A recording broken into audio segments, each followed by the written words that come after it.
Hello guys, welcome to my YouTube channel. কেমন আছো তোমরা? এখন আমরা কথা বলবো হচ্ছে রিসেন্টলি রিলিজ হওয়া ব্লকবাস্টার সিনেমা, মানে এখনও পর্যন্ত দেখতে গেলে কালকে 2898 এডি এই সিনেমাটির বক্স অফিস নেই। তো কালকে ফার্স্ট ডে বক্স অফিস আমি জানিয়েছিলাম।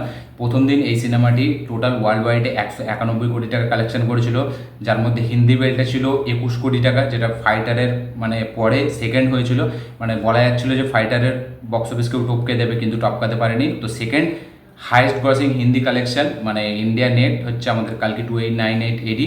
এবং আজকের কালেকশন মানে সেকেন্ড ডেতে ওয়ার্ল্ড ওয়াইড কালেকশন হয়েছে 107 কোটি টাকার মতো। আমি ওয়ার্ল্ড ওয়াইড কালেকশনের কথা বলছি। তার মধ্যে ইন্ডিয়া নেট আছে 57 কোটি টাকা, ইয়েস ইন্ডিয়া থেকে নেট আছে 57 কোটি টাকা, এবং হিন্দি বেল্টে আছে 23 কোটি টাকা, ইয়েস মানে কালকের তুলনায় একটু জাম্প দেখিয়েছে। এবং যেহেতু মানে কালকে ওয়ার্কিং ডে ছিল, সেই হিসাবেও কিন্তু দেখতে গেলে এই যে কালেকশনটা এটা কিন্তু অনেকটা বেটার কালেকশন। এবার আশা করা যাচ্ছে, প্রেডিক্ট করা যাচ্ছে যে 100 কোটির মানে ক্লাবটা খুব তাড়াতাড়ি মানে সানডে টপকাতে হয়তো মানডেতে আমরা দেখতে পেতে চলেছি যে কালকে 2898 এডি এই সিনেমাটি 100 কোটি টাকা হিন্দি বেল থেকে কালেকশন করেছে, এবং ওয়ার্ল্ড ওয়াইডে হয়তো 500 কোটি টাকা হয়তো টাচ করে ফেলবে মানডে পর্যন্ত। এবার দেখা যাক সেটা আদৌ হয় নাকি। তো সেকেন্ডের বক্স অফিসের কালেকশন হচ্ছে টোটাল ওয়ার্ল্ড ওয়াইডে 107 কোটি টাকা, ইন্ডিয়া নেট 57 কোটি টাকা, এবং ইন্ডিয়া গ্রস হচ্ছে ওই 65 না কত কোটি টাকা। এবং দুদিনে টোটাল ইন্ডিয়ার গ্রস হচ্ছে 187 কোটি টাকা, বাকিটা ওয়ার্ল্ড ওয়াইডে আছে। এবং হিন্দি বেল্টে দুদিনের কালেকশন হচ্ছে এইদিকে 21 এইদিকে 23, মানে টোটাল ওই 44 কোটি টাকার মতো হিন্দি বেল্ট থেকে কালেকশন, দুদিনের কালেকশন। এবার দেখা যায় আজকে শনিবার, আজকে একটা হলিডে আছে, ঠিক আছে। তো সেইটা হিসাবে কি হয় একটা মানে যেহেতু একটা অফ ডে, হলিডে বলাটা ভুল, একটা অফ ডে অনেক জায়গায়, তো তাই জন্য শনিবারে এবং আজকের কিন্তু অ্যাডভান্স বুকিং খুবই ভালো হয়েছে কালকের জন্য। তো দেখা যাক কালকের বক্স অফিসটা কোথায় আছে। তো টোটাল দুদিনে কালকে সিনেমার বক্স অফিস হচ্ছে 298 কোটি টাকা, ইয়েস 298 কোটি টাকা জাস্ট দুদিনে কালেকশন করেছে। তার মধ্যে হিন্দি বেল্টের আছে টোটাল 44 কোটি টাকা, ইন্ডিয়া গ্রস আছে 187 কোটি টাকা।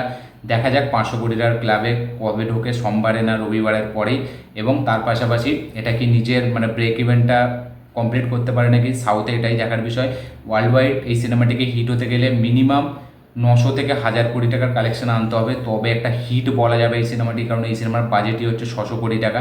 সুপার হিট হতে গেলে মিনিমাম 1200 কোটি টাকার কাছে যেতেই হবে, ঠিক আছে, তবে একটা মানে হেভি একটা ফিল্ম বলা যাবে। এবং যেটা আশা করা হচ্ছে কালকে কিন্তু খুব সহজেই মানে সুপারহিট ট্যাগটা হয়তো পেয়ে যেতে পারে, কারণ যেই হিসাবে অ্যাডভান্স বুকিং হচ্ছে, যেই হিসাবে এই সিনেমার রিসেপশন, যেই হিসাবে ওয়ার্ড অফ মাউথ, সেটা কিন্তু খুবই একটা পজিটিভ সাইন। এবং কোথাও না কোথাও গিয়ে মানে প্রভাসের সিনেমার কামব্যাক বলা যায়, আমি বলবো না যে প্রভাসের কামব্যাক, ঠিক আছে, কারণ এই সিনেমাতে কিন্তু অ্যাকচুয়ালিতে যে শুধু প্রভাসের জন্যই চলছে এরকম না।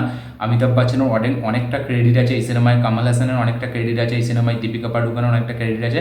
কিন্তু যেহেতু প্রভাসের মানে তার ফেস ভ্যালুটা বিশাল, তার জন্য এই সিনেমার বাজেটটা এতটা এসছে 600 কোটি পর্যন্ত, তাই জন্য এটা তারও সিনেমা অবশ্যই, সে তো হিরো, ঠিক আছে। কিন্তু প্রভাস যেটা একটা মানে বাহুবলীতে করে দেখিয়েছিল, ঠিক আছে, যেটা একটা বলা যায় কাইন্ড অফ সালারে করে দেখিয়েছিল, সেটা এখানে আমার কোথাও না কোথাও গিয়ে মনে হয়নি, স্পেশালি আমার মনে হয়নি। দেখা যাক পরবর্তীকালে কী হয়। তো টোটাল দুদিনের কালেকশন 300 কোটি টাকার কাছাকাছি, 2 কোটি টাকার কম। দেখা যাক হিন্দি কালেকশানটা 100 কোটি যায় নাকি, এবং 500 কোটি টাকাটা এটা আর দুদিন শনিবার রবিবার হয় নাকি। তো এই ছিল টোটাল কালকে 2898 এডির দুদিনের বক্স অফিস কালেকশন।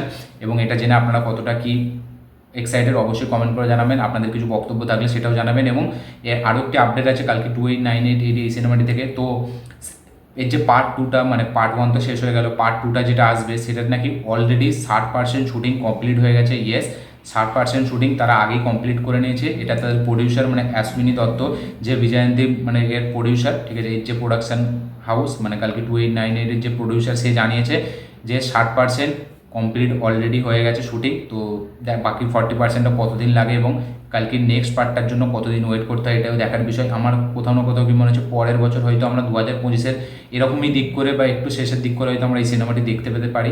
দেখা যাক সেটা কী হয়। তো এই ছিল কালকে নিয়ে আপডেট, টোটাল আপডেট। তো আপনারা এই ভিডিওটি ভালো লেগে থাকলে অবশ্যই লাইক শেয়ার কমেন্ট করে দিন, চ্যানেলটি নতুন হলে চ্যানেলটিকে সাবস্ক্রাইব করুন, বেল আইকনটি প্রেস করতে ভুলবেন না। দেখা হচ্ছে পরের ভিডিওতে, ততক্ষণের জন্য বাই।